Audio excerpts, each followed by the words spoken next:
नमस्कार किसान भाइयों, स्वागत है आपका हमारे YouTube चैनल धाकड़ एग्रीकल्चर में।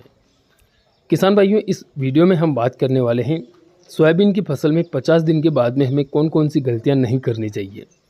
मुझे बहुत सारे किसान भाइयों के कमेंट आ रहे हैं और वो किसान भाई मुझे कमेंट में क्या पूछ रहे हैं उसके बारे में भी आगे वीडियो में हम चर्चा करेंगे।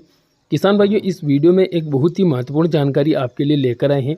आप अगर सोयाबीन की खेती कर रहे हैं तो आप इस वीडियो को अंत तक ज़रूर देखें।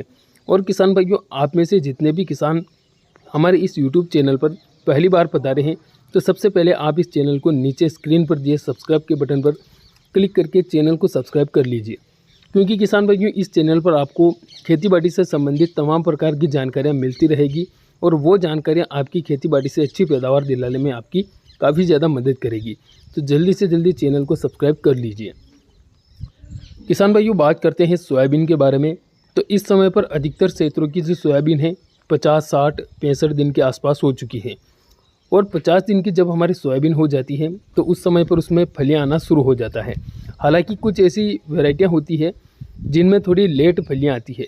जो लंबे समय वाली वैरायटियां होती है उनमें थोड़ी लेट फलियां आती है, लेकिन जो अगेती वैरायटियाँ हैं जैसे 95, 60, 20, 34 उनके अंदर 50 दिन पर सोयाबीन की फसल में जो है फलियाँ पूरी तरीके से आ जाती हैं। ऐसे में हमें कुछ मुख्य बातों का ध्यान रखना पड़ता है। अब पहली चीज़, एक किसान भाई ने मुझे कमेंट किया कि क्या हम 50 दिन बाद कल्टार का स्प्रे कर सकते हैं। कल्टार यानी कि प्लांट ग्रोथ रेगुलेटर। किसान भाइयों, प्लांट ग्रोथ रेगुलेटर का स्प्रे बहुत ही कम किसान भाई सोयाबीन की फसल में करते हैं। अगर आप सोयाबीन की फसल में कल्टार का स्प्रे करना चाहते हैं तो उसका एक समय होता है और वो समय है 20-25 दिन की स्टेज पर। मतलब जब हमारी सोयाबीन की फसल में 1-2% फूल आते हैं तो उस समय पर हमें कल्टार का स्प्रे करना चाहिए।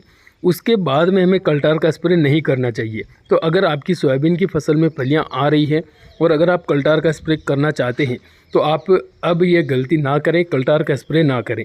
उससे नुकसान भी हो सकता है और आपका खर्चा भी व्यर्थ में जाएगा। तो आप 50 दिन बाद में कल्टार का स्प्रे ना करें। दूसरी चीज़, बहुत सारे किसान भाई NPK 05234 जैसे ये खाद है इनको नज़रअंदाज करते हैं। मतलब उनका ये मानना है कि इनका व्यर्थ में खर्चा होता है। लेकिन किसान भाइयों, आप जहाँ पर महंगे महंगे टॉनिक डालते हैं उसकी जगह पर आप NPK खादों का उपयोग कीजिए। एक किसान भाई का कमेंट है कि NPK का उपयोग करने से क्या फ़ायदा होता है। तो देखिए किसान भाइयों, NPK यानी कि नाइट्रोजन, फास्फोरस, पोटास और NPK की खाद जो आते हैं 1919, 19, 052, 34, 0050, इनका जो खर्चा होता है बहुत ही कम होता है और इनका उपयोग करने का अलग अलग समय होता है और सही समय पर अगर इनका उपयोग किया जाता है तो इनके हमें काफ़ी अच्छे परिणाम देखने को मिलते हैं। जो रिजल्ट महंगे टॉनिक नहीं दे पाते हैं वो रिजल्ट भी ये NPK खाद हमें देते हैं। तो NPK 05234 का स्प्रे 50 दिन बाद यानी कि फलियां बनते समय आप कर सकते हैं और आपको ये स्प्रे करना ही चाहिए। इसकी 1 किलोग्राम की जो रेट होती है 200-250 रुपये के आसपास होती है और 1 किलोग्राम को आप 1 एकड़ में स्प्रे कर सकते हैं। तो NPK 05234 को आप स्प्रे ज़रूर करें। इसके अलावा NPK 0050 का भी काफ़ी बड़ा महत्व है, जिसके अंदर पोटास और सल्फर पाया जाता है। इसका स्प्रे दाना भराव के समय किया जाता है। हालांकि इसकी जानकारी हम आपको डिटेल से बताएंगे अलग वीडियो में। इसके अलावा किसान भाइयों, आप किसी प्रकार के खाद का उपयोग ना करें, जैसे कि यूरिया खाद, DAP वगैरह, 12-32-16 ऐसे खादों का उपयोग 50 दिन बाद में ना करें, क्योंकि बहुत सारी जगहों पर पिलासपन की समस्या आती है। तो पिलासपन की समस्या जब पौधे की उम्र बढ़ती है धीरे धीरे, उस हिसाब से पिलासपन की समस्या कहीं कहीं पर देखी जाती है। अगर वही पिलासपन ज़्यादा मात्रा में आ जाता है तो उसके लिए आप कीटनाशक का स्प्रे कर सकते हैं, क्योंकि पिलासपन की समस्या होती है एक तो पौधे की उम्र बढ़ने की वजह से आती है, दूसरा जो वायरस होता है पीला मोजेक उसकी वजह से आती है। तो पीला मोजेक वायरस अगर ज़्यादा मात्रा में आ जाता है तो उस टाइम पर आपको एसिटामिप्रिड जैसी दवाओं का स्प्रे करना चाहिए, क्योंकि पीला मोजेक वायरस जो होता है वो सफ़ेद मक्खी के कारण आता है। तो आप इसके लिए कीटनाशक दवा का स्प्रे कर सकते हैं।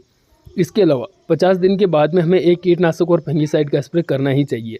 अगर आपकी फसल में इल्ली या फिर अन्य कीटों की समस्या है तो आप कीटनाशक का स्प्रे करें, वरना आप फंगीसाइड का स्प्रे कर सकते हैं। फंगीसाइड के रूप में बहुत सारे किसान भाई BSF के प्राइक्सर का स्प्रे करते हैं। तो प्राइक्सर का स्प्रे भी आप फलियां बनते समय कर सकते हैं। इसका काफ़ी अच्छा रिजल्ट है और बहुत सारे किसान भाई इसका उपयोग करते भी हैं। इसके अलावा आप फंगीसाइड के रूप में टेबुकोनाजोल सल्फर का स्प्रे कर सकते हैं या फिर कार्बेंडाजिम मैनकोजेब का स्प्रे कर सकते हैं। लेकिन एक चीज़ ध्यान में रहे, अगर आपकी फसल में कीट या फंगस है तो ही आप 50 दिन बाद कीटनाशक फंगीसाइड का स्प्रे करें। अगर कीट नहीं है तो आप इनका स्प्रे ना करें, केवल 05234 का स्प्रे कर सकते हैं। इसके अलावा अगर आपकी फसल में आप खाद डालना चाहते हैं तो आप कैल्शियम नाइट्रेट खाद का उपयोग कर सकते हैं। कैल्शियम नाइट्रेट के अंदर कैल्शियम और नाइट्रोजन 2 चीज़ें पाई जाती है। नाइट्रोजन जो होती है वो नाइट्रेट फॉर्म में होती है, तो आप इसका उपयोग कर सकते हैं। 10 से 15 किलोग्राम प्रति एकड़ के हिसाब से या फिर 20 किलोग्राम आप प्रति एकड़ के हिसाब से इसका उपयोग कर सकते हैं। इसके अलावा अन्य व्यर्थ का खर्चा करने की आवश्यकता नहीं है। ये जो चीज़ें हमने आपको इस वीडियो में बताई हैं, इनका आप ख़ास तौर पर ध्यान रखें, आपकी सोयाबीन से आप अच्छी पैदावार ले पाएंगे। इसके अलावा किसान भाइयों, अगर आपके क्षेत्र में बारिश नहीं हो रही है तो आप पानी की सिंचाई की उचित व्यवस्था करें ताकि सोयाबीन में दाना भराव का काम अच्छी तरीके से हो सके। क्योंकि दाना भराव के समय अगर पानी के जो पूर्ति अगर पौधे में नहीं होगी तो जो दाना होगा वो पूरी तरीके से विकसित नहीं हो पाएगा, दाना छोटा छोटा रह जाएगा। और अगर आपकी फसल में 3 दानों वाली फलियां हैं तो उनमें बहुत सारी फलियां ऐसी रहेगी जिनमें 2 ही दाने विकसित हो पाएंगे। तो आप पानी की उचित व्यवस्था कर देवें, क्योंकि बारिश की समस्या सभी क्षेत्रों में आ रही है। हमारे क्षेत्र की बात करें तो अधिकतर किसान भाइयों ने पानी की व्यवस्था कर ली है, मतलब अपनी फसलों में पानी लगा रहे हैं। तो आप भी अपनी फसलों में पानी लगा सकते हैं। इसके अलावा किसान भाइयों, वीडियो आपको कैसा लगा कमेंट में ज़रूर बताइए। इसी प्रकार की जानकारी आगे देखने के लिए हमारे चैनल के साथ में लगातार बने रहें। जय जवान जय किसान।